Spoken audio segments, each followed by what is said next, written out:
મિત્રો, આજે આપણે ધોરણ 12 ભાગ 2 પ્રકરણ 4 તુલનાત્મક પત્રકો નફા નુકસાનના તુલનાત્મક પત્રકોનો દાખલા નંબર 4 નફા નુકસાનનું તુલનાત્મક પત્રક બનાવો એ દાખલો આપણે અહીંયા ગણીશું.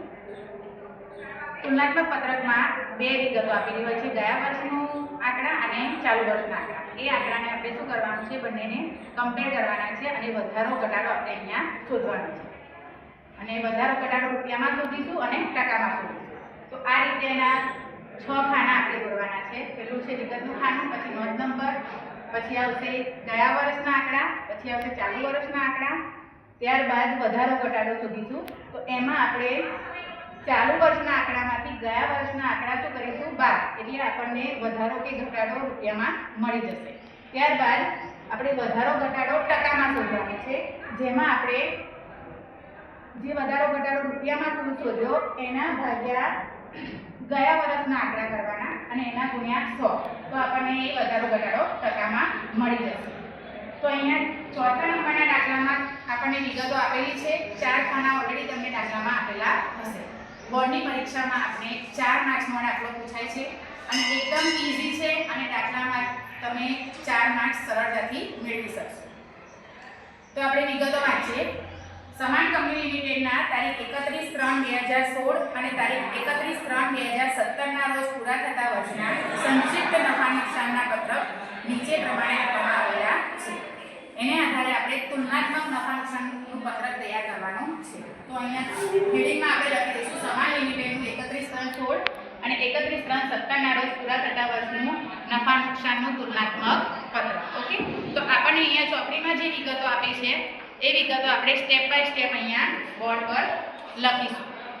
તો સૌપ્રથમ આપણે જે ચેપ્ટર 3 માં ભણ્યા નફા નુકસાનના પત્રક એ પ્રમાણે જ આપણે અહીંયા સ્ટેપ બાય સ્ટેપ નંબર પ્રમાણે વિગતો લખીશું. તો સૌથી પહેલા અહીંયા લખીશું નંબર 1 વેચાણની ઉપજ.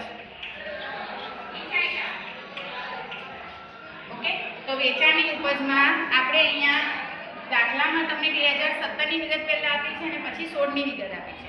આપણે અહીંયા પહેલા 2016 ની વિગત લખીશું, ત્યારબાદ 2017 ની વિગત લખીશું.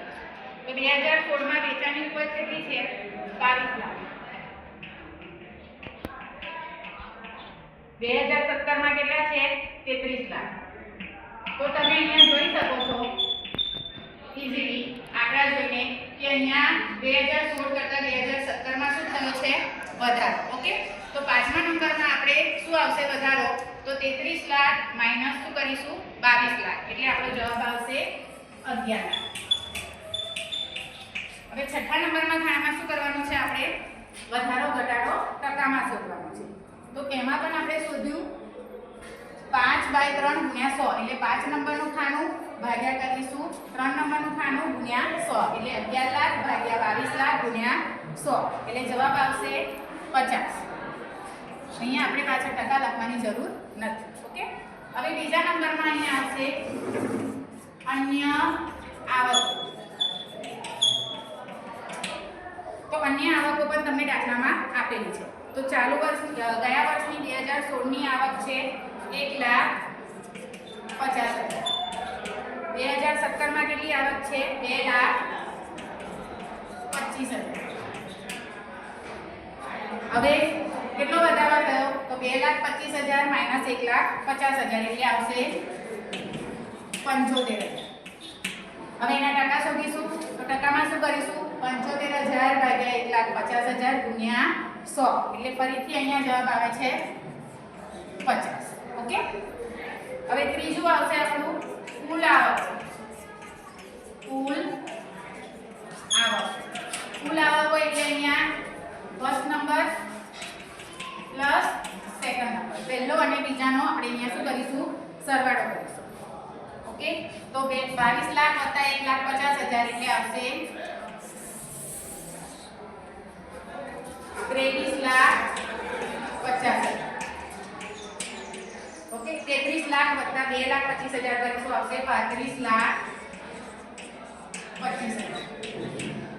હવે 35,25,000 માંથી 23,50,000 માઈનસ કરશો એટલે આવશે 11,75,000. ઓકે, હવે એના ટકા શોધીશું એટલે કેટલા આવશે, 50.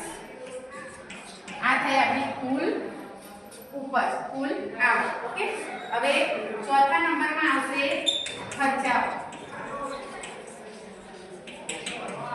અહીંયા ખર્ચા પણ તમને દાખલામાં આપી દીધા છે.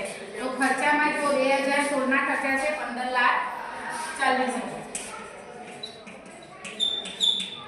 અને 2017 માં છે 23,76,000.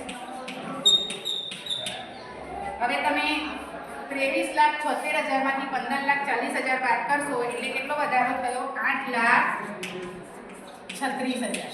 ઓકે, હવે એના ટકા શોધવા જશો તો કેટલા આવશે? 54.29. આ હતા કુલ ખર્ચા.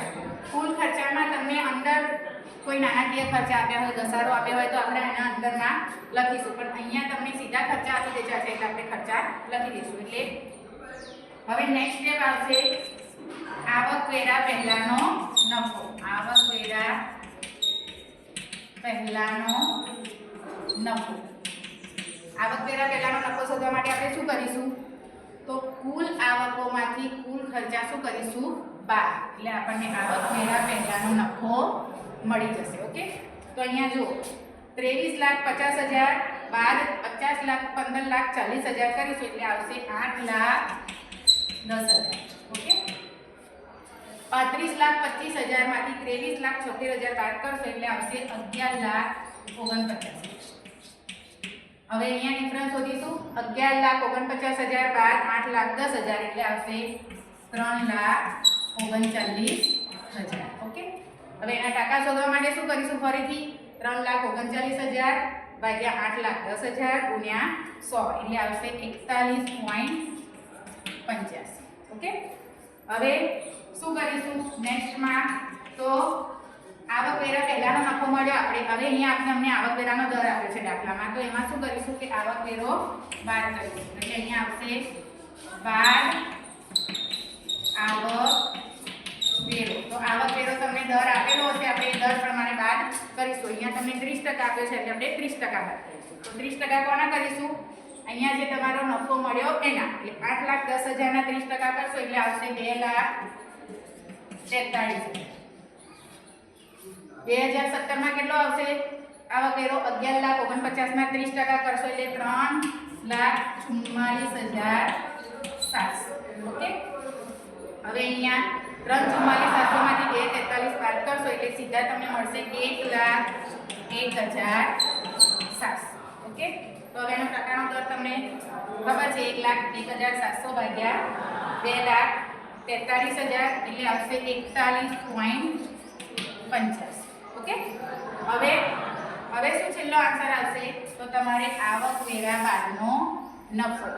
લાસ્ટ 7 નંબરમાં મળશે તમને આવકવેરા બાદનો નફો. ઓકે, તો આવકવેરા બાદ નફો કેટલો મળશે? તો આવકવેરા પહેલાનો નફો બાદ કરીશું આવકવેરો એટલે તમને મળશે આવકવેરા બાદનો નફો. એટલે 8,10,000 બાદ 2,43,000 એટલે આવશે 5,67,000. ઓકે, 11,49,000 બાદ 3,44,700 એટલે આવશે 8,04,300. હવે 8,04,300 માંથી 5,67,000 બાદ કરશો એટલે આવશે 2,37,300. ઓકે, હવે એના ટકાનો દર શોધવા જશો એટલે આવશે 41.85. આ તમારો દાખલો અહીંયા પૂરો થયો. આ દાખલો તમારે 4 માર્ક્સના બોર્ડમાં પૂછાય છે. એકદમ સહેલો છે, સ્ટેપ બાય સ્ટેપ લખવાનું છે, પણ અહીંયા વધારો ઘટાડો તમારે રૂપિયામાં શોધવાનો અને ટકામાં શોધવાનો. ઓકે, અહીંયા દાખલો પૂરો થાય છે.